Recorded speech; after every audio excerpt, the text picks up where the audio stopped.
gym in Houston, Texas. This is a Viking press, typically used in strongman events, World's Strongest Man, several other places you may have seen it, ASC, NAS events.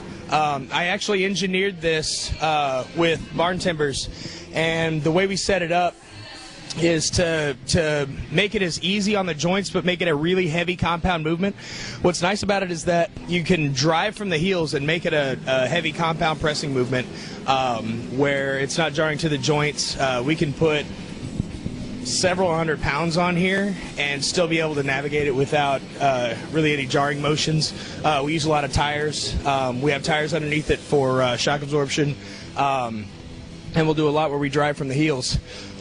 We set it up to where the weight's loaded up front. It's pretty much a direct, it's not an exact one-to-one comparison for the weight that we put on it, but we do get a lot of on them because Lord knows I need less pressure on my joints. All right, we got one more set. We got a couple people we're going to put on this thing, and then we're going to get rolling.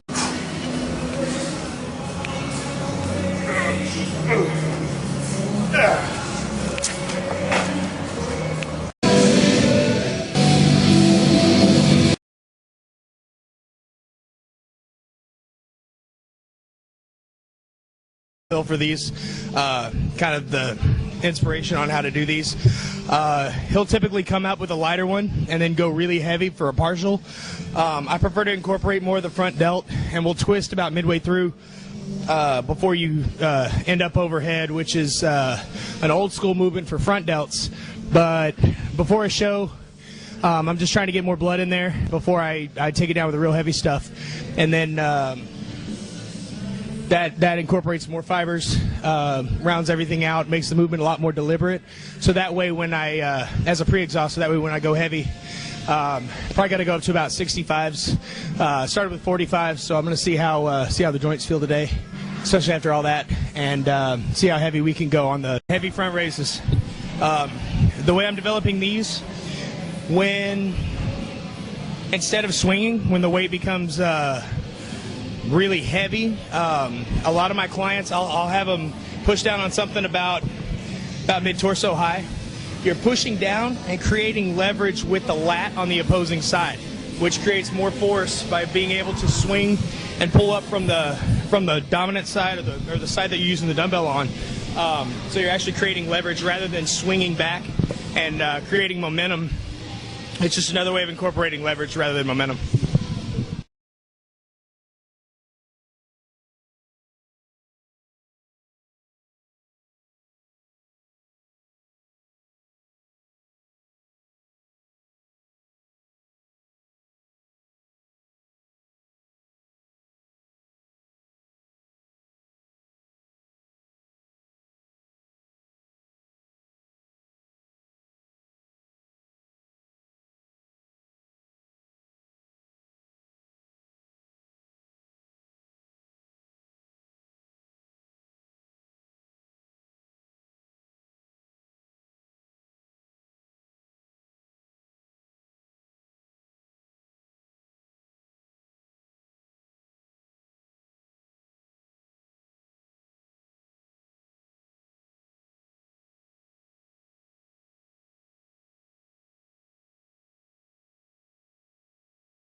Kind of semi-caught my breath after that. I use the circus dumbbells because I will cross-train with strongman equipment. I'll train my clients with strongman equipment.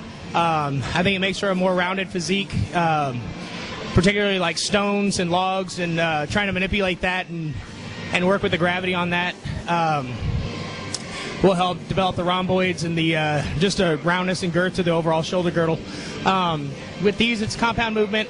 It's another full body movement. I'll use it even pre-contest because the thicker grip, that's a 3-inch handle. We had those custom built. It's about 120 pounds, but when you drive from the heels and throw it off your shoulder, the thicker grip is actually easier on my wrists and my elbows,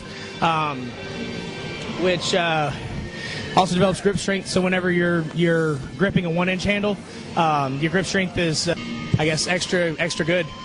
So a lot of my rowing and a lot of my pull downs, chin ups, things like that, I typically won't use straps because I'm used to manipulating larger handle implements like that. especially with my tiny little hands and wrists, which makes my forearms look bigger. If you don't have the circus dumbbells or the larger apparatuses, there's extra grips or extra thick grips you can buy. You can also use PVC sometimes and loop that around the dumbbells. Otherwise, just use a regular dumbbell. Just grip it and go. You'll probably be able to go a little bit heavier on those as well.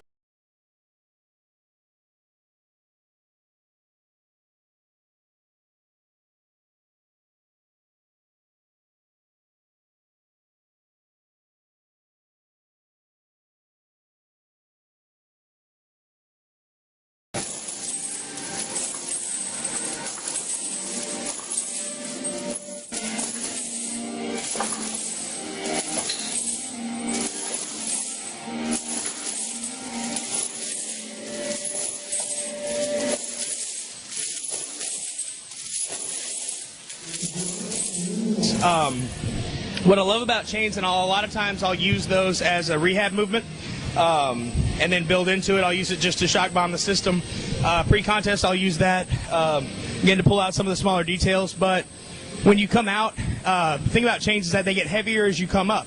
So where your joints are at the most compromised and where they're at their weakest, that's where it's the lightest. And when you come up, it's where they're at the most supportive. So you can actually explode out of the movement and create a faster movement and generate more force out of the chain. And then as you fatigue, it just creates less and less force on the chain.